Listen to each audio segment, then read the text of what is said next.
Straightening of the spine. What is it? What symptoms does it cause? How do we diagnose it and how do we treat it? So the neck or the spinal column of the neck has a curvature to it. We call it lordosis this way. Now, if you have a spasm of the paraspinal muscles of the neck, then it can cause the straightening of the spine. So essentially, it is muscle spasms. Now, with the straightening of the spine, the symptoms can vary. It can cause neck pain. It can cause reduced range of motion, turning sideways or rotation of the neck. It can cause headaches, especially occipital headaches. It can cause tension headaches. Also, it can cause dizziness. It can cause vertigo. It can cause tinnitus. It can affect even the eyes, cause blurred vision or even eye pain. So depending on the severity of the symptoms, if the spasms are very severe, and what we call reverse lordosis, which is essentially the neck curvature is turned backward, and that can cause even numbness and tingling sensation of the hands and pain in the extremities, mimicking disc pain.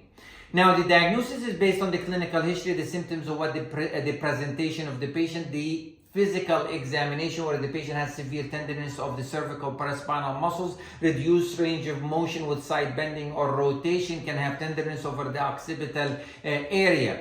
At times, the physician might order X-ray, which can cause the loss of lordosis or the curvature of the neck, or even reverse lordosis. Sometimes they can order a CT scan of the neck or an MRI, but that's not necessary to diagnose spasms or straightening of the spine.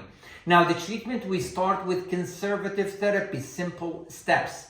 We start with medications including muscle relaxant like cyclopenzaprine or tizanidine. In addition, we add anti-inflammatories, which are the NSAIDs like ibuprofen, naproxen, or meloxicam.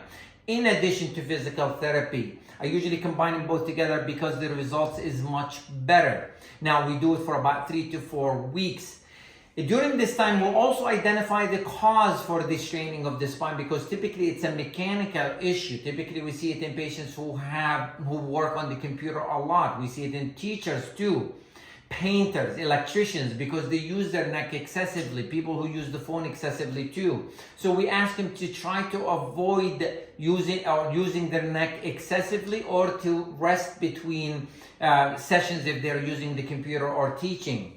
Now, we also ask him, after we treat you for 4 weeks, to go to the gym, strengthening the neck muscle, and that will prevent the symptoms from coming back again in a year or two. If the symptoms are severe, or if the patient fails conservative therapy, we go to intervention, which is injections. We can do several things. We can do injections with the facet joints or the trigger points. We can do radiofrequency or the dorsal median branch of the facet joint. The injections, we can use the steroids if the pain is severe and I need to give the patient the relief very quickly, or we can go to a platelet-rich plasma, which is a lot better and it has longer term relief.